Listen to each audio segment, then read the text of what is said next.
Hi, Jeremy. Hi, how are you? I'm good, thank you. How are you? I'm excellent. Good, good. Now, Jeremy, correct me if I'm wrong.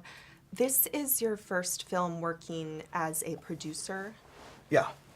Why this film? Why would you say that Gary Webb's story is an important one to tell? Well, it represented this movie, because I got it in the script form, represented a lot of movies that the company wanted to put out there. These are stories that aren't easy to tell, not unlike the Hurt Lockers and Towns and things like that. Movies that I really enjoy doing, but that work isn't around. The studios don't make those movies, so Right. for that reason it was important. Then also, there's a lot of personal ties that I have in my belief systems that are kind of within that, in Gary Webb's story. And I like Every Man in Extraordinary Circumstances and David and Goliath sort of themed stories. And then it's a true story.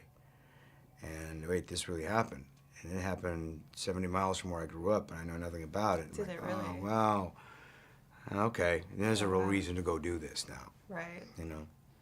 Well, touching on that, Gary Webb is not a fictional character. Right. He is a very real person who, not too long ago, dealt with intense public scrutiny and, in 2004, committed suicide. Mm-hmm.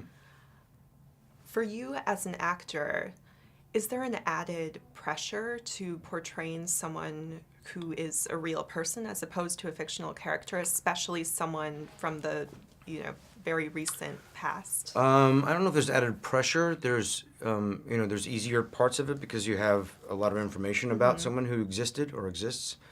But you're also limited to what those truths are. So I can't just say, oh, he laughs at these things, he thinks that's funny, or I have to stick to the truths that I know. It's not unlike investigative journalism. You have to go out and dig for the truth. And some things are very easy for me to find because he exists, and then I couldn't vary too far from those things. So I had to piece together what I can piece together for him as a fully realized human being, Did you meet with Gary's family at any point? Yes, I did. I met with them probably the last week of shooting. And how'd that Prior go? to anything else, so I had no contact with them. I know a lot of people, like Rosemary DeWitt, who played Sue. She spoke with her, and Peter Landsman, the writer, and I didn't want to get involved in that. It might have been my own sort of feelings about how I might drudge up some stuff I didn't want to drudge up for them, but How did it go? meeting them, Yeah. it was pretty emotional, cathartic, difficult, uncomfortable, sweet, amazing. It became a very personal story to me after spending so much time in his skin and his shoes, and especially the family element of it. Right. That I love the most, What is the one thing you hope audiences take from your portrayal of Gary? I hope that they were invested enough to be angry or to be happy or to feel something they didn't feel before they bought that ticket, to think something that they didn't think before they bought that ticket.